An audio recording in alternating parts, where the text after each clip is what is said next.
Islam, cerita-cerita beragama yang rileks. Kita semua tadi seperti yang dikatakan Kak Densus pernah disewani Mas Sufyan Sauri, juga beliau pernah ngaji. Sebetulnya dalam banyak hal-hal yang keseharian itu lebih prinsip ketimbang ide kita tentang hal-hal besar. Saya beri contoh, Allah itu Tuhan yang maha kuasa, yang menguasai alam raya ini. Kadang-kadang menjelaskan dirinya itu hanya alladzi at'amahum min ju'. Saya ini Tuhan yang memberi makan kamu saat Anda lapar, saat kalian lapar. Jadi untuk beriman kepada Tuhan yang Maha Esa, kepada Allah, kamu yakin yang memberi makan kamu itu Tuhan. Apapun kecewanya Anda terhadap tetangga, terhadap negara, terhadap mertua, terhadap istri, itu kecewa Anda tidak akan mati. Tapi kalau tidak makan itu mati. Sehingga Allah mensifati dirinya kadang pakai keseharian. Alladzi at'amahum min ju'. Tuhan itu siapa? Yang memberi makan kamu ketika lapar. Tapi kamu untuk syukur itu nunggu punya istri cantik, neriman, gampang diatur, membolehkan poligami. Terus 4 istri itu neriman semua, loyal semua. Itu sombong betul. Mau syukur saja kok repotnya seperti itu. Jadi mau syukur ya ada makanan dimakan. Itu kalau ngantuk ya tidur. Ayatnya wa min ayatihi manamukum billaili wan nahar. Maksud ayat Allah itu tidur. Nah, keangkuhan-keangkuhan ini yang menjadikan kita itu jadi repot hidup. Wong untuk syukur kok nunggu tadi. Mertua baik, tetangga baik, istri baik. Apa saja di sekelilingnya harus baik. Nah, keinginan berlebihan ini menjadikan kita lupa ada hal-hal yang paling kita butuhkan, yaitu oksigen. Kita boleh nempat di buminya Allah. Alladzi ja'ala lakumul ardo firasya. Bumi kamu tempati enak. Coba kalau gempa. Apa artinya istri 4 cantik semua kalau pas digoyang apa? Gempa. Apa artinya kamu jabat? Entah apa saja jabatannya. Kalau bumi likuifaksi, habis kamu. Kiai meskipun dai kondang umatnya jutaan, kalau likuifaksi di panggung hancur. Tapi nikmat-nikmat yang disebut Allah seperti ini jarang kita kaji keseharian. Alladzi ja'ala lakumul ardo mahda. Allah itu yang menjadikan bumi dalulan, yang mudah diinjak. Famshu fi mana biya, silahkan pakai jalan-jalan. Jadi saya termasuk benar-benar kiai Jawa. Kalau kerennya kiai Nusantara atau kiai Indonesia lah. Diajari bapak saya Kiai Haji Nur Salim, diajari Mbah Maimun. Itu Islam itu keseharian. Karena ketika Anda memilih hal-hal yang serius, itu tujuan utamanya nyari ridhonya Allah. Dan ridhonya Allah bisa kamu dapatkan sesuatu yang pasti benar.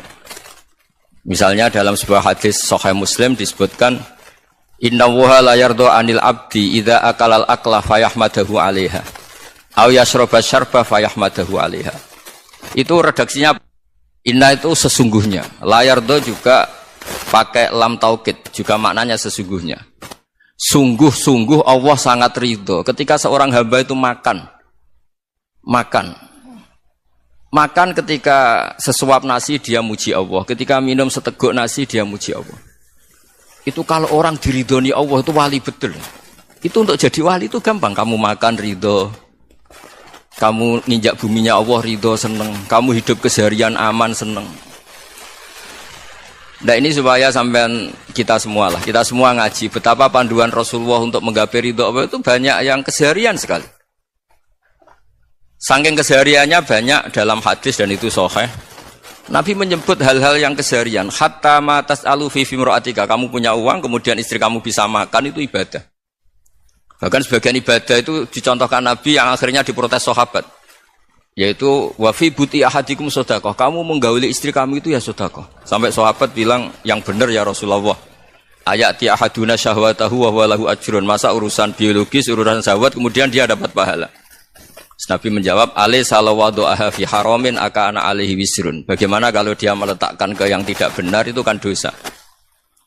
Nah, hal-hal seperti ini yang saya ingin teman-teman semua. Saya juga agak ingin ngaji demi Anda, juga agak ingin. Itu dosa sekali ngaji kok pesanan kelompok tertentu itu enggak boleh. Islam itu untuk semua. Jadi ya cuma karena di depan saya jenengan ya seakan-akan jenengan korbannya. Itu ada ilmunya dalam usul fikih itu. Jadi orang itu harus ngaji usul fikih. Nama yang disebut, mungkin Mas Sufyan masih ingat zaman ngaji usul fikih. Nama yang disebut itu tidak jaminan sebagai prioritas perintah. Jadi misalnya gini, kebetulan yang di depan Nabi itu Abu Dzar. Nabi ya bilang, ya Abu Dzarin ini uhibbuka misalnya, atau ya Mu'ad ini uhibbuka, atau ya Abu Hurairah ini uhibbuka misalnya. Banyaklah riwayat yang Nabi nyebut ya Abu Dzarin, ya Mu'ad, ya Abu Hurairah. Kemudian misalnya Nabi meneruskan khitab, ini uhibbuka, saya mencintai kamu, fakul dubur sholatin, atau sebagian riwayat disebut fala tada'anna dubura kulli sholatin, Allahumma inni ala dzikrika wa syukrika wa husni ibadatik. Saya mencintai kamu, siapa saja. Mu'ad bisa, Abu Dzar bisa siapa? Saya mencintai kamu, mohon kalau habis sholat kamu jangan lupa wiridan Allahumma a'inni ala dzikrika wa syukrika wa husni ibadatik. Ya Allah, tolong kami permudah supaya mudah ingat engkau. Anda tidak bisa mentang-mentang, wong nama saya Parmin, nama saya Purnomo, itu yang diperintahkan Mu'ad misalnya. Jadi yang disebut satu, tapi khitab itu untuk siapa saja. Saya teruskan ya. Jadi saya mohon semua kita melakukan kebaikan itu, kalau dalam kaidah fikih disebut al-yakin la yuzalu bisyak. Banyak kebaikan yang kebenarannya itu 100%. Tidak punya efek samping ke pihak lain, ke kelompok lain, ke komunitas lain. Itu tadi misalnya Anda makan, dan itu murah sekali, hanya butuh satu piring. Setiap kunyahan kamu muji Allah, setiap minum kamu muji Allah. Itu redaksinya Rasulullah SAW disebut Allah sangat ridho ketika seorang hamba makan, kemudian dia memuji Allah, atau minum kemudian dia muji Allah. Logikanya gampang. Negara seperti ini yang kamu harapkan bentuknya kayak apa, mertua, ipar, komunitas, tetangga, itu nyata terjadi itu kan belum pasti. Sementara yang mesti terjadi adalah kamu butuh makan, kalau tidak mati. Butuh minum, kalau tidak mati. Butuh bumi yang nyaman ditempati, kalau tidak kita juga mati. Sebab itu Allah kalau menyebut nikmatnya itu hal-hal yang keseharian. Alladzi at'amahum min ju'. Allah itu siapa? Allah itu yang menciptakan kamu bisa makan. Tidak berlebihan. Allah itu yang menciptakan kondisi sosial itu ideal. Zaman Nabi itu ya ada orang munafik. Orang-orang pilihan Allah itu juga diuji orang sekelilingnya yang macam-macam. Semua diuji sesuai konteks zaman dan waktu. Nah, tapi ada ibadah-ibadah yang selalu disarankan Nabi. Sampai Nabi itu pernah ditanya, ayul Islam ya khairun ya Rasulullah, Islam terbaik itu gimana? Jawabannya Nabi itu unik. It'amut to'am. Islam terbaik itu ya makan-makan, jangan santai-santai. Ketika Allah menyebut beberapa kebaikan, falak tahamal aqobah, wa ma adrokan apa? Mal aqobah. Terusannya apa? Fakku raqobah. Terusannya apa? Au it'amun fi yaumin di masubaya, atau acara makan-makan itu juga Islam. Kenapa? Ya bayangkan kalau tidak ada makanan, kita mati kan? Kondisi sosial tidak ideal itu Anda masih gak apa-apa. Tapi kalau Anda tidak makan, Anda tidak minum, kamu punya istri cerewet masih bisa hidup, punya mertua cerewet masih bisa hidup. Tapi kalau tidak makan bisa mati. Berarti penting mana istri sama makan? Penting mana? Makan. Semoga istri Anda dengar, nanti kamu disuruh makan tapi pulang deh. Itu kalau dibahasakan makan masih memahami. Penting mana nasi satu piring dengan istri. Nggak ada nasi mati, nggak ada istri belum mati. Penting mana? Ya, gak berani jawab kan? Nah, ternyata Anda ada garang kan di depan istri. Jadi saya mohonlah, mungkin Mas Sufyan Sauri tadi yang bisa bantulah. Teman-teman tuh ngaji yang keseharian saja. Karena kita nyari ridha Allah itu berdasar firman Allah. Dan firman Allah itu menyebut keseharian tuh riang, gampang. Itu tadi misalnya, wa min ayatihi manamukum bil-laili wan-nahar. Termasuk ayat-ayat Allah itu kamu tidur. Maka dulu itu ada guyonan, ada tokoh Mu'tazilah. Kelompok dalam Islam yang berpikir, manusia itu bisa menentukan ikhtiarnya sendiri. Karena saya bisa duduk, ingin berdiri. Karena kelompok ini enggak terima kalau semua kehendak Allah, nanti bagaimana kalau semua kehendak Allah kok ada hisab ya, ada sanksi. Lucunya itu, dia akhirnya, ini cerita ya, mencintai seorang perempuan, cantik sekali. Dan itu dia menjadi ahli sunnah itu oleh hal-hal yang sepele. Karena istrinya cantik, ya namanya suami istri itu hubungan intim. Terus ditanya, Mas, masih ingin lagi? Masih. Silahkan diulang lagi. Wah ya tidak bisa. Katanya manusia bisa menentukan yang diinginkan. Itu tobat itu. Itu nggak bisa ditobatkan Mas Sufyan Ats-Tsauri. Orang cantik yang mudah nobatkan orang itu orang cantik. Segampang itu. Akhirnya kita tahu, makanya kalau dalam kitab Hikam itu disebut al-aqil mayakul madza yaf'alu wa hubi wal ghafil mayakul madza af'al. Orang yang punya akal karena sadar ini wilayah Allah, semua milik Tuhan. Itu dia tiap hari berpikir, besok Allah akan melakukan apa terhadap dunia ini. Kamu merencanakan sesuatu mau plesir ternyata gempa. Mau wisata ke Rusia ternyata perang. Kamu tidak pernah tahu apa yang akan terjadi besok. Wa ma tadri nafsum madza taksibu ghada. Tapi anda semua kita ini sering punya jadwal permanen. Makanya saya kalau diundang siapa saja, isane takdir. Yang jelas Gus ini acara penting. Ya masih acara penting nak pangeran ngersakno apa piye? Kok ape dadi pangeran? Kamu kok mau jadi Tuhan? Itu kadang ya kiai. Penting Gus acara ini jenengan harus memastikan bisa. Loh kamu itu yang ngajarin tauhid, sesuatu itu biadillah kok bilang-bilang apa pasti. Kalau maksa terus tak tobatkan loh kamu kata saya itu. Ya kalau gitu Gus bilang insya Allah. Wah itu hati saya, fisik saya, roh saya sudah bilang insya Allah. Tidak usah kamu latih kata saya. Nah hal-hal tauhid keseharian itu gampang sebetulnya. Wal ghafil yaqulu madza af'al. Tapi orang yang lupa Allah dia setiap hari bilang besok apa? Kita bisa melakukan apa? Seakan-akan dia itu aktor, dia penting, dia subjek permanen, dia. Padahal kita ini hanya objek kehendak Allah Subhanahu wa taala. Karena kita yakin sesuatu yang terjadi di alam raya ini kita tidak bisa apa-apa. Makanya saya sering ngaji, sering bilang saya. Ketika Anda mensifati Allah, Dia yang menghidupkan. Sudah itu tanamkan sehingga ketika kita mati santai saja. Kenapa santai? Allah punya cara menghidupkan kita. Zaman kita hidup juga gak tahu caranya ngelola jantung, ngelola paru-paru. Kamu juga gak tahu ngelola oksigen yang tidak beracun, tidak ngandung polusi. Tahu-tahu hidup. Gak ingin tua ya tahu-tahu tua. Gak ingin mati tahu-tahu mati. Selama ini kita hidup juga gak tahu apa sebetulnya. Hanya gaya tok, punya jadwal, punya planning. Kalau kamu bisa menentukan pilihan Anda, pasti Anda istrinya cantik, 4 neriman semua, kona'ah semua. Nyatanya enggak kan? Ada 1 jelek, cerewet. Wah itu kan, nyatanya enggak bisa apa-apa Anda kan? Dan kamu bawa mati lagi.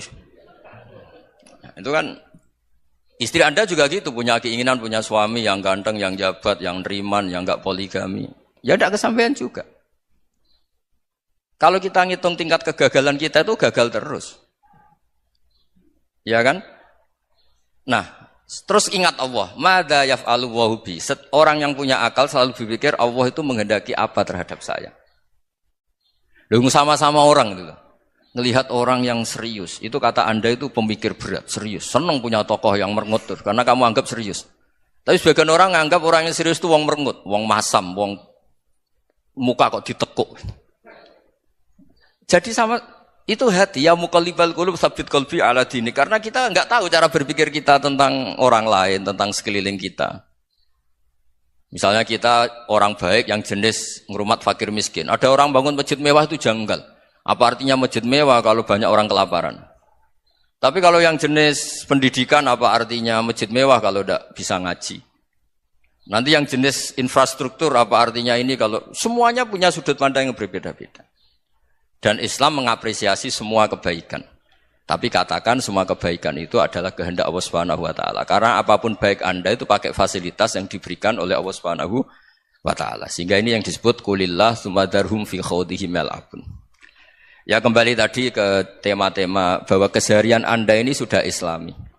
Saat Anda tidak bisa melakukan apa saja. Saya sering ada jenazah, biasanya kalau tetangga meninggal saya sering disuruh ngelepas. Saya bilang orang ini baik. Karena sering ngelamun di rumah, sering nganggur di rumah. Ditanya sama anaknya, kenapa Gus nganggur baik? Ya kalau dia nganggur artinya juga enggak berbuat sesuatu yang maksiat kan? Ya kan? Orang nganggur di rumahnya ya tidak bunuh orang, tidak maling, tidak korupsi, ya namanya nganggur di rumah. Lah cuma istri cara pandang nganggur gak menghasilkan uang gitu. Tapi juga gak menghasilkan kriminal kan. Jadi sebenarnya Islam itu makanya kalau sampean ngaji usul fikih itu ada kitab usul fikih namanya Lubul Usul, itu terkenal sekali di pesantren itu. Itu kalau ngapresiasi keseharian itu luar biasa. Izma min mubahin illa wa yatahaqqaqu bihi tarku haramimma. Karena keseharian yang mubah saat Anda lakukan itu ada kehebatan yang luar biasa, yaitu meninggalkan haram. Makanya dulu banyak orang-orang alim ketemu temannya itu guyon sampai semalaman. Itu biasanya yang semangat Islam itu kiai kok ndak tahajud, kiai kok ndak witir. Orang yang sedang mapan uangnya banyak, malam itu ndak kelayaban itu sudah luar biasa. Melawan nafsu supaya tidak maksiat itu sudah luar biasa. Supaya lupa guyon sama temannya semalaman sampai subuh. Gojlok-gojlokan ngenang zaman miskin, zaman kuliah enggak jelas, zaman apa. Melihatnya jangan tarkut tahajud. Seperti ini meninggalkan tahajud, tapi meninggalnya ini talkul muharramat. Jadi kayak apa hebatnya? Sehingga Imam Ghazali punya riwayat yang agak unik. Hatta takuna ibadatu akhiri hadil ummah iku an-naum. Sehingga suatu saat ibadah terbaik umat ini itu tidur. Itu kan riwayat kontroversi. Ketika Imam Ghazali ditanya, kenapa iya? Kenapa kamu mulai keluar dari rumah itu sudah banyak maksiat? Melihat perempuan yang enggak mahram, melihat fenomena. Tapi kalau kamu tidur itu enggak melihat apa-apa. Tapi juga kamu jangan nganggap tidur itu ibadah betul. Saatnya melakukan fardu ain malah masih tidur. Tapi itu sudut pandang yang menjadikan kita Islam itu gampang. Jadi saat Anda tidak bisa aktivitas apa-apa, misalnya ada beberapa orang yang lumpuh. Lumpuh itu memang nggak bisa Jumatan, nggak bisa ibadah, tapi dia juga nggak bisa maksiat. Tidur itu memang Anda saat itu tidak bisa tahajud, tidak bisa witir, tapi saat itu ada zina, ada maling, tidak gosipkan orang, tidak bully orang, tidak menanamkan kebencian, tidak hasud. Sehingga tidur menurut Allah Ta'ala wa min ayatihi manamukum billaili apa? Wan-nahar. Karena di tidur itu selain ada unsur istirahat, jaga kestamina, juga ada unsur meninggalkan beberapa keburukan. Nah, saya mohon ibadah yang keseharian ini kita jaga. Supaya kita semua baca ayat itu fasih. Fasih itu tertanam di hati. Allah itu siapa? Alladzi at'amahum min ju'i wa amanahum min khauf. Dan Allah kalau cerita di Quran itu anna sababnal ma'a sabba tsumma syaqqaqnal ardha wa syaqqa fa ambatna fiha habba wa inaba wa qadba wa zaituna wa nakhla wa hada'iqa hulba. Kamu tahu saya ini siapa kata Allah? Saya ini adalah Tuhan yang menurunkan air, kemudian ada tanaman banyak. Habba wa inaba wa qadba, ada zaitun, ada tin, kalau orang Jawa mungkin ada tela, ada padi, ada mangga, ada pisang. Sudah. Wa inaba wa zaituna wa nakhla wa hada'iqa hulba. Ada perkebunan yang lebat. Tujuannya apa? Mata Allahkum, silahkan kamu pakai, kamu nikmati. Tapi karena kadang kita ini punya ide-ide besar. Tadi untuk syukur saja nunggu punya istri riman, rumah baik, tetangga baik, komunitas baik, semuanya baik baru syukur. Lama-lama nanti ada di surga, syukurnya nunggu surga paling kelas A. Itu sudah ada yang menghuni Rasulullah, kamu enggak boleh di situ. Masa untuk syukur saja? Repotnya Masya Allah. Jadi mohonlah Quran yang kalau Anda hafalkan juz sama itu kan ada ayat-ayat yang kayak tadi. Ya, fal yang dzuril insanu ila ta'ami. Coba lihat apa yang kamu makan ya? Dari mana? Dan untuk mempertahankan hidup kamu keseharian. Jadi jangan kira ibadah itu harus membentuk komunitas yang versi Anda. Ibadah itu harus yang hal yang mulu-mulu. Kesehariannya Anda alami. Loh ini saya tidak bikin-bikin. Saya ngaji bukan karena berdasar pesanan. Itu ayat yang saya baca kan betul ada ayatnya kan. Fal yang dzuril insanu ila ta'ami. Anna sababnal ma'a sabba thumma syaqqaqnal arda syaqqa fa ambasna fiha habba wa inaba wa qadba wa zaituna wa nakhla wa hada'iqa ghulba. Terusannya apa? Mata'al lakum, silakan kamu nikmati. Mata itu silakan kamu nikmati. Ya kayak sampean dikasih hidangan ya makan. Ya sudah makan. Habis makan ya minum. Habis itu ngantuk ya tidur. Ya sudah normal-normal saja. Kayak apa indahnya Islam. Tapi Anda mencari Islam yang gimana lagi? Nah itu yang diajarkan guru-guru kita, diajarkan sanad kita sampai Wali Songo, sampai Rasulullah SAW. Bahwa pada akhirnya ada jihad, ada perang. Itu dulu memang perang, bukan membunuh. Beda. Dulu kita dijajah Belanda ya perang. Dan itu normal karena kita dijajah. Jadi ketika orang lain ingin baik sama kita, wa in ahadum minal musyrikin astajaruka ya fa'jirhu hatta yasma'a kalam Allah. Kalau mereka ingin baik ya kita baik.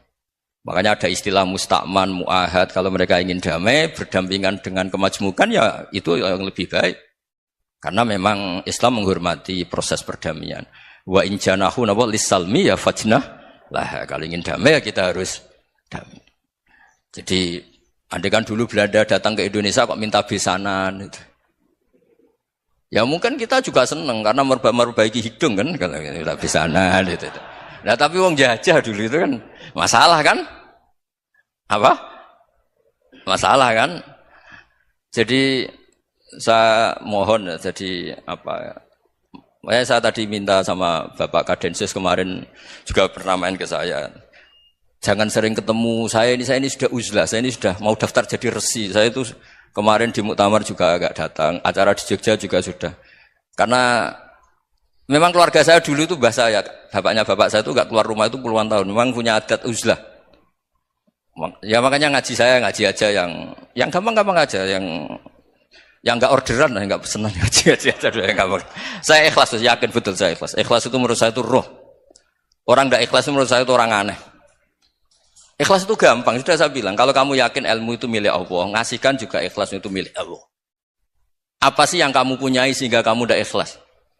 Uang milik Allah, energi kita milik Allah, bumi milik Allah. Kemudian kamu merasa memiliki. Merasa memiliki itu kalau dalam ilmu tasawuf sudah kesalahan kan. Bagaimana Anda punya? Coba tahu-tahu tanah itu kok milik Anda. Karena saya beli, saya beli dari orang, dari Zaid. Padahal yang asli punya itu Allah. Apa benar kamu pernah beli sama Allah? Zaid ini pemilik nisbi, pemilik yang enggak sebenarnya kan. Ya enggak? Yang benar-benar pemilik itu Allah. Kok kamu ngerasa itu bumi kamu itu atas nama apa? Coba.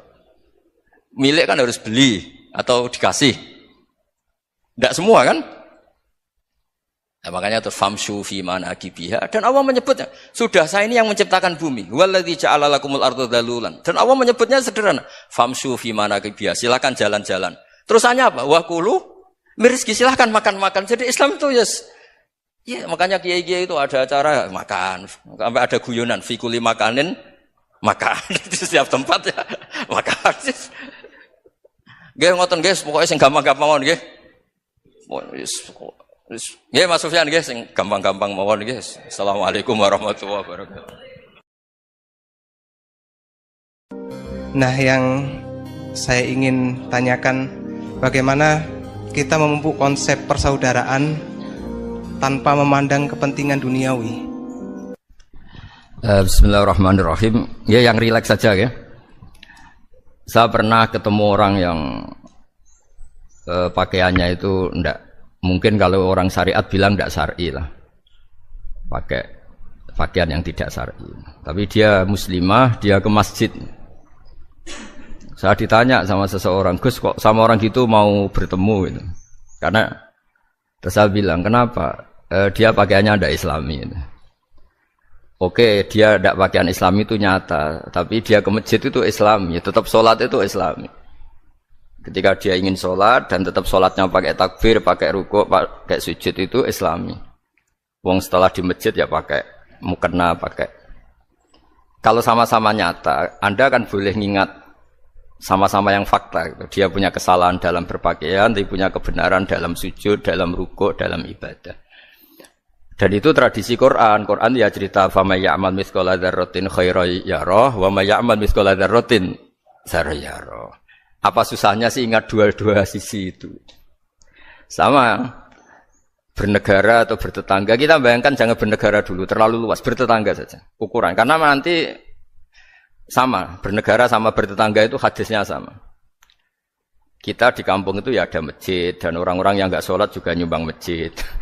Bahkan ada yang nyumbang masjid banyak terus tidak sholat. Karena keramik saya sudah sholat katanya. Saya pernah ketemu orang model gitu itu ya ada. Jadi, tapi ada juga yang sholat terus tapi enggak pernah nyumbang masjid. Ya orang banyak. Intinya itu Allah itu punya tradisi, punya sunnatullah. Kebaikan ya dihitung, kejelekan juga dihitung. Dulu ketika Rasulullah SAW hidup bersama komunitas yang majmu', itu sebetulnya permintaannya Nabi, jangan halangi kami saat mau beribadah. Dulu sampai perang karena mereka menghalangi. Sebenarnya problem mereka wa yasudduna an sabilillah, menghalangi. Sebenarnya kalau dulu saling toleransi ya enggak ada masalah. Artinya ketika Anda ingin sholat di Indonesia agak dihalangi, ingin pengajian enggak dihalangi, sebenarnya ini enggak ada masalah. Ya, soal ada kebaikan, ada keburukan ya mulai Nabi Adam sampai sekarang sampai kiamat. Itu cara pandang. Jadi cara pandang kita terhadap orang lain itu harus hal-hal yang nyata. Kalau kesalahan mereka nyata, kebaikan mereka juga nyata. Kenapa kita hanya ingat sisi yang jelek, tidak ingat sisi yang baik? Saya sering cerita ke santri-santri saya, setiap saya pengajian diundang orang di mana-mana itu saya mesti istighfar.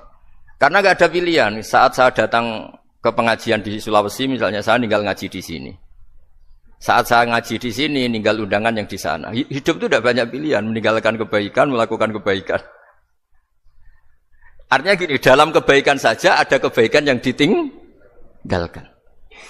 Apalagi dalam kejelekan. Makanya di sini ada pepatah terkenal dalam ilmu tasawuf itu. Wastighfaruna yahtaju ilal istighfar. Saat Anda baik saja butuh istighfar. Bapak saya kalau guyon gini, Mas Sofyan. Ada imam istiqomah jadi imam masjid sampai tua sampai batuk-batuk. Itu bagus istiqomah. Tapi itu masalah kata Bapak. Akhirnya enggak kaderisasi katanya. Itu istiqomah apa enggak mau diganti orang lain katanya. Ada kiai dai di mana-mana. Itu mesti orang muji, "Oh itu dai di mana-mana, laris enggak pernah di rumah." Pondoknya pasti bubar itu karena ditinggal. Jadi kebaikan seperti ada orang sering sowan kiai. Wah itu malah lebih masalah lagi kan. Kadang kiainya pas istirahat, yang disalamkan template uang jatah susu anaknya. Hari itu waya tagihan malah lari sowan kiai. Jadi harusnya di rumah ada berdoain tagihan listrik entah apa. Jadi makanya di hikam itu terkenal kata-kata manusia itu siapa? Manusia itu mangkanat mahasinuhu masawiyah fakih falatakunu masawihi masawiyah. Manusia itu orang ketika baik saja salah, apalagi pas salah. Coba saya misalnya pidato begini, di atas panggung saya orang alim pidato nasihati orang. Di saat yang sama seperti yang tanya Mas Wildan tadi, ada agak sopannya. Di situ ada mungkin orang yang lebih sepuh timbang saya. Masa lebih muda kok di atas? Yang di bawah lebih tua. Ada agak sopannya.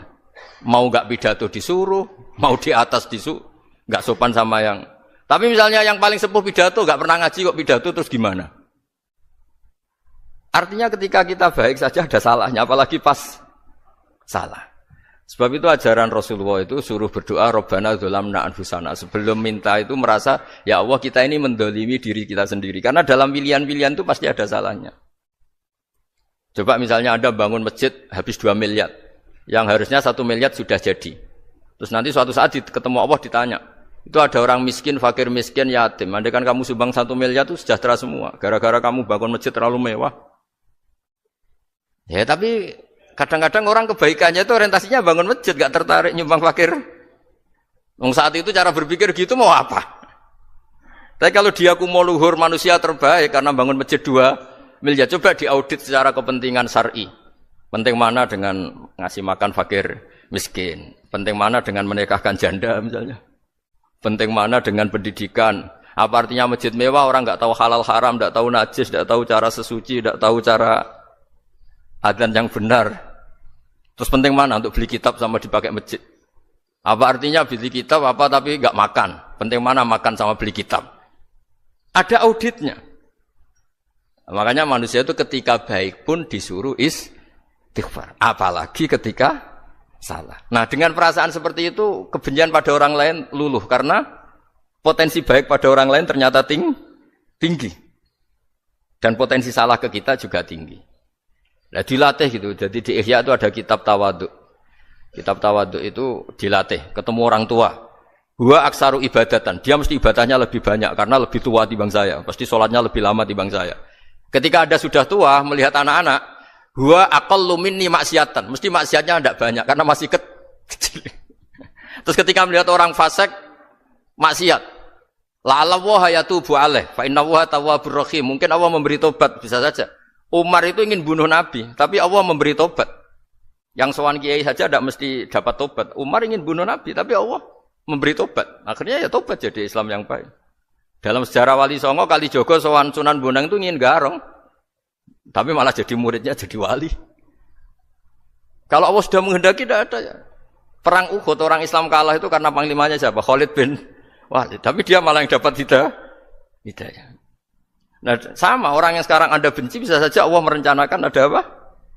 Hidayah di situ. Dan kita yang merasa benar jangan saja ada rencana Allah bikin kita su'ul khotimah. Na'udzubillah min dzalik, kan tidak pernah tahu. Nah, dari tidak pernah tahu itu orang diusahakan tawadhu. Wa ma adri ma yuf'alu bi wala bikum. Kita tidak pernah tahu. Makanya meskipun saya ini kiai, terus kata orang banyak itu ketok. Kalau istighfar ya nangis betul ya. Cuma kan nggak perlu di depan umum. Nanti ada penampilan kan ribet kan nanti. Sudah nangis nggak ikhlas, nggak mutu. Ya gitu ya. Yang Mas Wildan tadi apa pertanyaannya diulang? Selain masalah akhlak tadi. Tentang bagaimana cara kita bersaudara tanpa memandang kepentingan duniawi. Nah ya makanya tadi saya bilang bernegara itu pakai hadis, misalnya Nabi pernah ngendikan kamu itu punya 3 tetangga, yang satu punya 3 hak, yaitu dia tetangga kamu, dia seagama kamu, dia sesaudara kamu. Jadi ada 3 hubungan, seagama, sesaudara, dan tadi apa? Dia tetangga kamu, dia seagama dengan kamu, dia masih kerabat kamu. Terus ada tetangga yang punya 2 hak, yaitu dia tetanggamu, seagama dengan kamu, tapi tidak sekeluarga dengan kamu. Terus ada tetangga yang punya 1 hak, dia tidak keluarga kamu, dia tidak seagama dengan kamu, tapi tetap punya hak karena itu tetangga kamu. Dan itu kata Nabi, semuanya berhak kamu baikin, karena ada hakul jar. Makanya dulu doa ada bil kubri itu ceritanya sederhana. Ada seorang perempuan Yahudiyah, sowan Sayyidah Aisyah. Kalau sowan ya dikasih uang sama Sayyidah Aisyah. Padahal Yahudiyah. Ketika dikasih uang, terus si Yahudiyah tadi, semoga engkau diselamatkan dari siksa kubur. Zaman itu Sayyidah Aisyah belum dengar hadis tentang siksa kubur. Setelah Rasulullah datang, saya tadi diminta didoain, ya saya terima karena saya enggak percaya. Terus Nabi ngendikan itu benar adanya siksa kubur. Ketika komunitas Yahudi di Madinah itu puasa Asyura, Nabi coba tanyakan mereka, kenapa puasa Asyura? Padahal orang Yahudi. Oh, terus setelah ditanya, yaumun najjawahu fihi Musa, itu hari di mana Allah menyelamatkan Nabi Musa, kata orang Yahudi.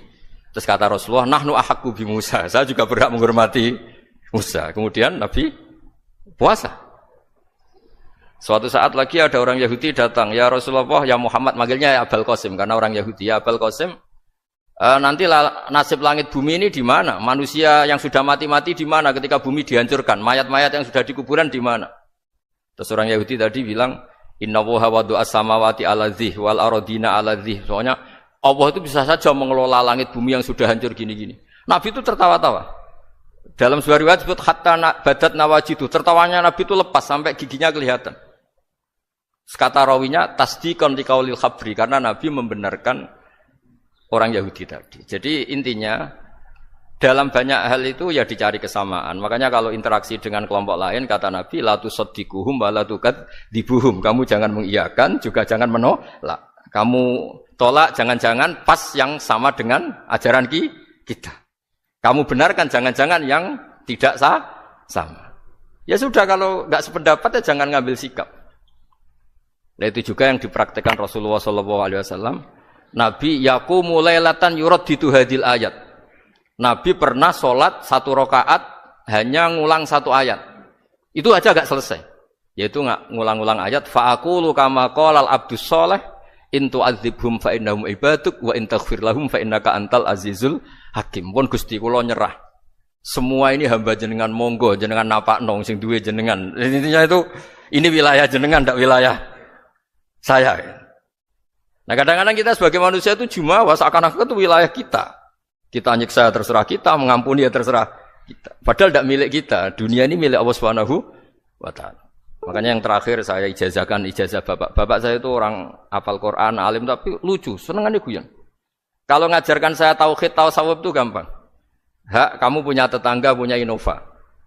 Terus kamu berpikir, kamu miskin berpikir, itu pajaknya aja berapa? Kalau apa itu bannya sudah halus, itu gantinya kayak apa? Kalau rusak kayak apa? Terus kata bapak, mau melok duwe kok mikir, udah ikut punya kok mikir. Terus coba kamu nggak ikut punya Alphard, terus saya mikir, wah itu pajaknya berapa Pak Martinus, bisa dipakai beli motor kan, pajaknya apa? Alphard ini. Oh nggak ikut punya kok. Nah, dunia itu rawekmu, mbok pikir lah apa ono sing duwe. Maksudnya itu, dunia itu milik Allah, apa kamu pikir itu milik yang punya gitu. Nah, itu yang dimaksud dalam ilmu tasawuf, da'it tadbir fama qoma bi ghairuk la tuqim bihi nafsak. Sudah kamu enggak usah ikut campur. Itu wilayahnya Allah gitu karena wong enggak ikut punya kok ikut mikir. Anda benci orang, benci sekali karena dia tauhid misalnya. Jangan-jangan Allah punya rencana memberi hidayah dia. Atau Allah punya rencana dari dia keluar orang-orang Islam yang soleh. Makanya ketika Malakul Jibal, ya Rasulullah saya disuruh Allah, terserah engkau. In syi'ta an udbiko alaihim al-akhshaban. Kalau engkau mau orang-orang yang mendustakan kamu saya hancurkan. Apa jawabannya Nabi? La, jangan. Bal arju ayyukhrijawah min aslabihim ma ya'buduwaha wa la yusyriku bihi syai'an, itu di Bukhari. Enggak, bisa saja sekarang dia kafir, anak turunnya jadi Islam. Dan betul. Abu Jahal punya anak Ikrimah, Abu Lahab punya anak Darro. Walid itu musuh besarnya Nabi, punya anak Khalid. Ya sudahlah, kita selalu berharap bahwa ini wilayahnya Allah. Sudah kita berharap. Agama ini bagi yang selalu punya harapan. Limangkana yarjuwaha, orang yang selalu punya harapan. Kita berharap tambah hari tambah baik, tambah damai, tambah kondusif, tambah segalanya baik.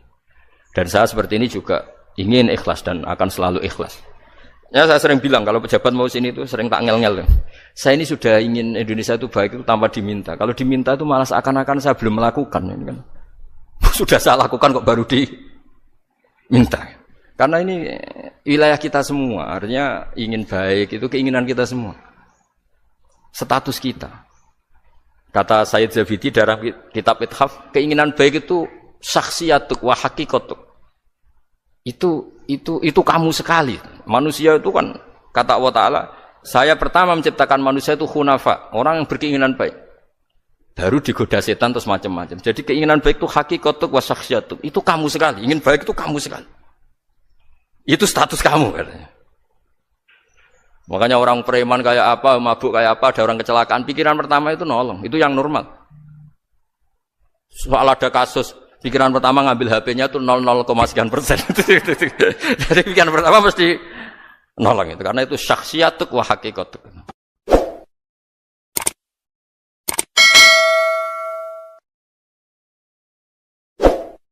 Kalau kamu berdoa, itu yang tadarruk itu ya yang sangat sopan, wakuf ya, secara diam-diam atau secara enggak berlebihan. Terus hanya ayat innahu la yuhibbul mu'tadin. Allah itu tidak suka orang yang melewati batas. Itu termasuk melewati batas dalam doa karena ada unsur mendikte Allah. Saya memberi contoh tadi. Misalnya kita sebagai cowok berdoa, ya Allah saya ingin punya istri cantik, sholihah, nasabnya baik, enggak pernah cerewet, enggak pernah apa. Itu kan nanti nyarinya juga susah. Nanti kalau Allah menjabatkan itu adanya di surga, ning donya ora payu rabi, kira-kira. Nah itu sudah berlebihan. Terus kalau ada ulama mengatakan doa itu mukhul ibadah, itu maksudnya gini, doa itu bukti kita minta itu bukti kita lemah. Dan merasa lemah itu sudah bagian dari ibadah. Makanya masyhur itu syairnya Abdul Al-Haddad itu. Fadu'ai wabtihali dalilun li fiftikori itu. Jadi saya berdoa itu hanya sebagai bukti saya butuh Allah. Saya sendiri tidak punya kepentingan mustajab apa enggak. Jadi wali-wali yang mengatakan doa itu mukhul ibadah, sebetulnya itu malah wali-wali yang dari awal enggak kelintas disembadani apa enggak. Butuhnya dia itu menunjukkan bahwa saya ini lemah. Buktinya, posisinya minta. Itu yang dimaksud mukhul ibadah. Tapi kalau kita berdoa terus posisi kita protes. Katanya kamu baik ya Allah, engkau baik. Ternyata enggak juga. Buktinya semua doa saya enggak kamu kabulkan. Wah, ini malah doa kriminal. Jadi yang dimaksud mukhul ibadah itu doa, itu bukti minta. Minta itu bukti lemah. Makanya ada syairnya Abdul Al-Haddad maksud fadu'a ibabtihali dalilun li fiftikor. Jadi saya minta engkau ya Allah itu bukti saya butuh. Jadi itu bukan dua hal yang harus dipertentangkan. Jadi kalau doa dikatakan apa? Ibadah karena di doa itu minta. Nah, minta itu bukti merasa kita lemah. Berarti kita sa'il Allah mas'ul. Kita minta Allah yang kita mintain. Kita menengadah Allah yang berposisi memberi. Itu saja sudah cukup sebagai ibadah. Meskipun doa kita tidak mustajab. Karena memang tadi seperti itu. Kalau di ilmu-ilmu tasawuf itu apa ya? Doa itu memang benar-benar sudah mukhul ibadah karena tadi perasaan merasa butuh sama Allah itu. Nah, merasa butuh itu, nah kalau kita berdoa merasa butuh sama yang kita minta, itu dalam ilmu tasawuf sudah kriminal, berarti kamu lebih butuh makhluknya. Misalnya begini ya, saya ingin punya rumah bagus, terus setelah punya rumah kredit saya utangnya banyak. Sebetulnya saya itu tidak pernah ingat Allah. Gara-gara utang banyak, kredit jatuh tempo, terus melibatkan Allah. Ya Allah saya ini utang banyak gini, terus tolong dibayar. Sebetulnya saya itu ingat utang, cuma Allah tak libatkan kan. Lah itu tidak akan jadi wali, yang jenis ini tidak akan jadi wali. Saya ingin jadi dosen, melibatkan siapa ya nanya? Melibatkan Allah terus malam-malam bangun melibatkan Allah.